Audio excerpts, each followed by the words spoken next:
Baik, perkenalkan nama saya menjelaskan saya dari Mulia.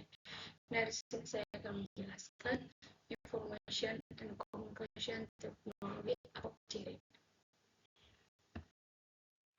Nah, di sini kita akan membahas apa sih itu ITC.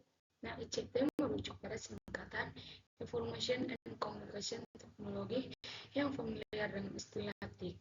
Jadi, ICT adalah konsep dasar yang berisikan beberapa bidang yang mana fokus pengembangannya pada perkembangan dalam teknologi dan informasi. Di sini kita akan membahas sejarah perkembangan ITC. Nah, sejarah perkembangan ITC ini muncul pertama kali pada tahun 1837 yang perkembangannya semakin pesat sampai saat ini.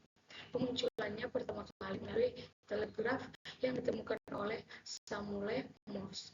Telegraf memfasilitasi pengiriman pesan secara jarak jauh dengan menggunakan sinyal Morse. Lalu tahun 1876 muncul telepon yang ditemukan oleh Alexander Graham Bell. Kemudian muncul kembali mesin tik dan telegraf yang mempercepat proses pertukaran pesan. Nah, baru pada sekitar 1910 muncullah elektronik yang diperkenalkan ENIAC. Tujuan utama penggunaan komputer elektronik ini dengan tujuan militer dan ilmiah. Barulah pada tahun 1990-an dan 1990-an mulai muncul komputer yang biasa digunakan untuk kebutuhan komersial. Selanjutnya, kita akan membahas fungsi dan manfaat ITC. Yang pertama, menyimpan data. ICT adalah sistem informasi yang berguna untuk pengumpulan dan menyimpan data. Yang kedua, pengolahan data. Kita bisa berproses analisis data secara dan cepat melalui program dan alat khusus. Nah, yang ketiga, komunikasi. Konsep dasar ICT memungkinkan kita berkomunikasi dan berkolaborasi dengan orang-orang secara efisien. Yang keempat, akses informasi. Akses informasi bisa dengan mudah kita dapat dari berbagai sumber melalui internet. Yang kelima, meningkatkan efisiensi. Keberadaan TV juga membantu dalam meningkatkan produktivitas dan efisiensi dalam berbagai bidang. Nah, yang selanjutnya kita akan membahas macam-macam ICT. Yang pertama, multimedia. Jenis teknologi multimedia ini berguna untuk menghasilkan video, foto, lagu, visual, dan sebagainya. Nah, sebenarnya kamera, alat perekam, handycam, dan sebagainya. Dan yang kedua, jaringan. Perangkat ini membutuhkan jaringan ketika memproseskannya. Dengan ini bisa bekerja internet dan sebagainya. Ini yang ketiga adalah media card. Media ini merupakan pembelajaran yang interaktif dan interaktif.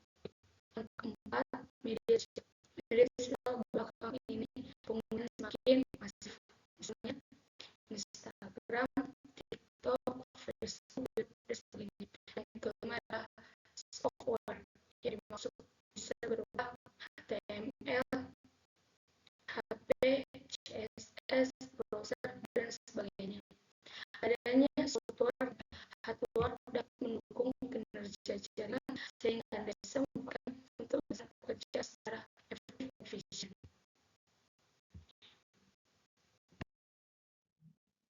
Nah, ada beberapa contoh dari ICT. Yang pertama, e-learning. Kemajuan TIK memungkinkan pembelajaran secara e-learning bisa berjalan secara lancar untuk kebutuhan pendidikan. Yang kedua, e-commerce. E-commerce membuat transaksi bisnis bisa dilakukan secara online, baik sebatas pelayanan ataupun penjualan produk. Yang ketiga, smart homes. Saat ini konsep rumah pintar sudah banyak digunakan melalui perangkat yang bisa terhubung ke kamera keamanan, speaker pintar, dan sebagainya. Maka penghuni rumah bisa mengontrol aspek-aspek rumah yang menggunakan smartphone saja. Yang keempat, telemedis. Konsultasi dengan dokter saat ini juga bisa dilakukan dengan memanfaatkan ICT. sehingga kita tidak harus datang ke rumah sakit untuk melakukan konsultasi medis. Baik, selanjutnya ada dampak positif. Yang pertama, membantu memudahkan pekerjaan dengan berhasil informatika seperti komputer, laptop, tablet, dan sejenisnya. Yang kedua, dapat memberikan akses hiburan kepada masyarakat, sehingga dapat dijadikan media pengobat stres. Zaman sekarang, streaming film atau video kita itu sangat mudah. Yang ketiga, membantu memudahkan komunikasi secara cepat sehingga menghemat waktu. Bila dibandingkan dengan zaman dulu, perkembangan informasi sangat signifikan.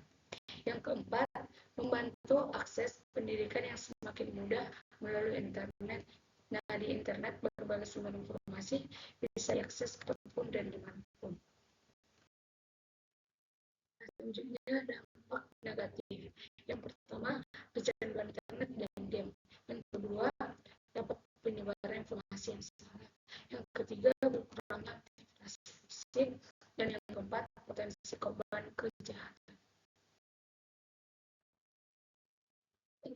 Cukup penjelasan saya tentang ICT. Saya ucapkan terima